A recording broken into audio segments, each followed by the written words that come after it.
प्रत्येकालाच वाटतं की आपला चेहरा हा सुंदर दिसावा, कुठल्याही प्रकारचे डाग किंवा पिगमेंटेशन चेहऱ्यावर नको असायला. त्यासाठी आपण वेगवेगळ्या प्रकारचे केमिकलयुक्त प्रोडक्ट आपल्या चेहऱ्यासाठी यूज करतो किंवा पार्लर फेशियल करत असतो. परंतु त्याचा पाहिजे तसा रिझल्ट न मिळता याउलट आपल्या त्वचेवर त्या केमिकलयुक्त प्रोडक्टमुळे किंवा फेशियल्समुळे रिॲक्शन आपल्याला बघायला मिळत असतात. तर आता यापुढे तुम्हाला पार्लरमध्ये जायची अजिबातही गरज वाटणार नाही, कारण आज आपण मसूर डाळीपासून अतिशय इफेक्टिव्ह अशी रेमेडी तयार करणार आहोत, ज्यामुळे तुमच्या त्वचेवर पार्लर फेशियलपेक्षाही अतिशय 100 पट जास्त ग्लो तुम्हाला बघायला मिळेल. तर चला आता वेळ वाया न घालवता या रेमेडीला सुरुवात करूया. तर यासाठी आपल्याला लागणार आहे मसूर डाळ. तर मसूर डाळ ही चांगली कापडाने स्वच्छ अशी पुसून घ्या, जेणेकरून त्याच्यावरची जेवढी देखील घाण असेल ती निघून जाईल. आणि त्यानंतर मिक्सरमध्ये अशा प्रकारे आपल्याला त्याचं बारीक असं पावडर तयार करून एका एअरटाईट कंटेनरमध्ये आपल्याला ते स्टोअर करून ठेवायचं आहे. तर साधारणतः 3 ते 4 महिन्यापर्यंत पुरेल एवढं आपण या ठिकाणी या फेस पॅकचे प्रीमिक्स किंवा मसूर डाळीचं पावडर तयार करून ठेवलेलं आहे. तर आता हा फेस पॅक किंवा हे मसूर फेशियल आपल्याला कशा पद्धतीने तयार करायचं आहे ते या ठिकाणी बघून घेऊया. तर आता स्वच्छ बाउल घ्यायचा आहे आणि आता यामध्ये आपल्याला पहिलं इन्ग्रेडियंट टाकायचं आहे, ते म्हणजेच घट्ट असं दही. तर लक्षात ठेवा, आपल्याला 2 ते 3 दिवसापूर्वीचं आंबट दही आणि घट्ट असं दह्याचाच वापर करायचा आहे. तर चाळणीमध्ये किंवा एका कापडामध्ये दही तुम्ही 5 ते 10 मिनिटासाठी टाकून ठेवा. त्याच्यातलं जे एक्स्ट्राचं पाणी असेल किंवा एक्सेस वॉटर असेल ते रिमूव्ह करून घ्या आणि त्यानंतर आपल्याला त्या दह्याचा वापर करायचा आहे. साधारणतः 2 टेबलस्पून एवढं दही घेतलेलं आहे आणि ते आता आपल्याला चांगल्या प्रकारे मिक्स करून घ्यायचं आहे. क्रीमी स्ट्रेक्चरमध्ये येतं तोपर्यंत हे दही आपल्याला चांगल्या प्रकारे स्पूनच्या साहाय्याने फेटून घ्यायचं आहे, जेणेकरून आपल्याला ही रेमेडी बनवताना किंवा हा फेस पॅक तयार करताना अतिशय तो चांगल्या प्रकारे मिक्स करता येईल आणि त्याचा रिझल्ट देखील आपल्या त्वचेवर खूप चांगल्या प्रकारे आपल्याला बघायला मिळत असतो. दह्यामध्ये लॅक्टिक ॲसिडचं प्रमाण हे खूप जास्त असतं, जे की आपल्या त्वचेवरील जेवढी देखील घाण असते, काळे डाग धब्बे असतात ते रिमूव्ह करण्यासाठी खूपच जास्त इफेक्टिव्ह असतं. तर आता यामध्ये आपल्याला आपण जे मसूर डाळीचं पावडर तयार करून घेतलेलं आहे ते साधारणतः 1 टेबलस्पून एवढं ॲड करायचं आहे. तर मसूर डाळीमध्ये ब्लिचिंग प्रॉपर्टी जी भरपूर जास्त प्रमाणात असते, त्याचबरोबर नॅचरल क्लिंजर प्रॉपर्टीज देखील मसूर डाळीमध्ये खूप जास्त असते, जे की आपल्या त्वचेवर इन्स्टंट ग्लो आणायचं तर काम करतेच, तसेच आपल्या त्वचेवरील जेवढी देखील प्रॉब्लेम असतात किंवा काळे डाग धब्बे किंवा कितीही जुनी टॅनिंग असू द्या, ती अतिशय इन्स्टंटली रिमूव्ह करायला मसूर डाळ ही खूप जास्त उपयोगी पडत असते. त्यासाठी आपल्याला साधारणतः 1 टेबलस्पून एवढी मसूर डाळीचं पावडर घ्यायचं आहे आणि त्यानंतर आता यामध्ये 1 टेबलस्पून एवढं बेसन पीठ ॲड करायचं आहे. तर बेसन पीठ घालणं हे खूप जास्त गरजेचं आहे. बेसन पिठामध्ये जी नॅचरल क्लिंजर प्रॉपर्टीज असते ती आपल्या त्वचेला नॅचरली क्लीन करायचं काम करतं. त्याचबरोबर आपल्या त्वचेवरील एक्सेस ऑइल देखील रिमूव्ह करायला बेसन पीठ हे खूप जास्त महत्त्वाचं असतं. त्यासाठी बेसन पिठाचा देखील आपल्याला आवर्जून वापर करायचा आहे. आता यामध्ये आपल्याला पुढचं घटक ॲड करायचं आहे, ते म्हणजेच ॲलोवेरा जेल. तर प्लांट बेसमधलं जर का तुम्हाला ॲलोवेरा जेल सूट होत असेल तर तुम्ही त्याचा देखील या ठिकाणी यूज करू शकतात. तर साधारणतः आपल्याला पाव चमचा एवढं ॲलोवेरा जेल घ्यायचं आहे आणि त्यानंतर 1/2 टेबलस्पून एवढं मध देखील आपल्याला ॲड करायचं आहे. तर मधामुळे आपल्या त्वचेला डीपली हायड्रेशन तर मिळतंच, त्याचबरोबर आपल्या त्वचेवरील जे वाढत्या वयानुसार सुरकुत्या असतात ते देखील कमी व्हायला मध हे खूप चांगल्या प्रकारे मदत करत असतं.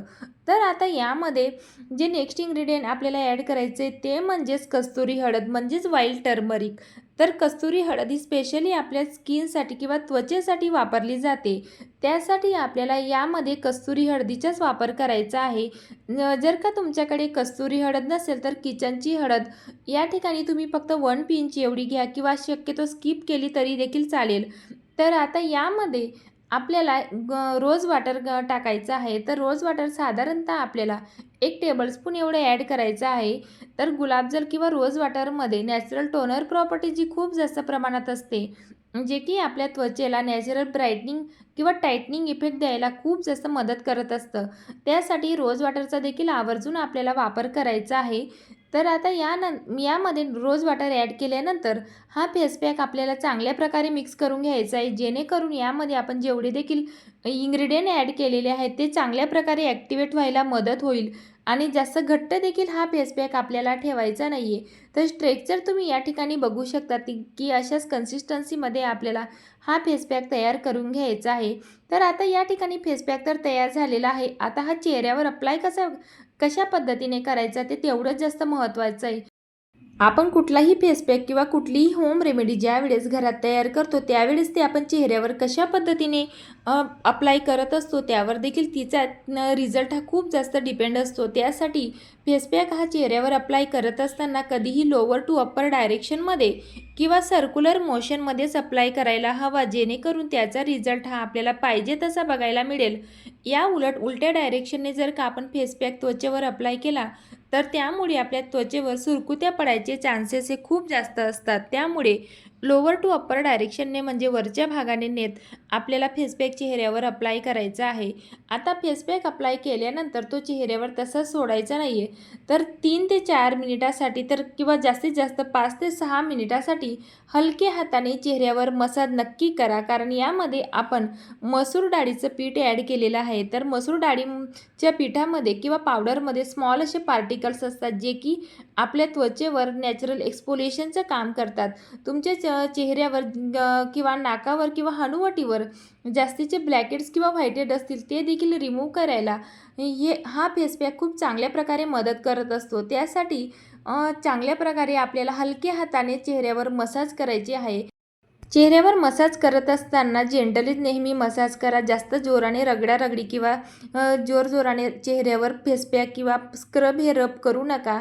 नाहीतर आपली चेहऱ्याची त्वचा ही डॅमेज होऊ शकते. त्यासाठी हलक्या हातानेच आपण चेहऱ्यावर मसाज करायला हवी, जेणेकरून त्याचा रिझल्ट देखील खूप चांगला असा आपल्याला बघायला मिळतो आणि सगळे प्रॉब्लेम आपल्या त्वचेवरचे दूर होत असतात.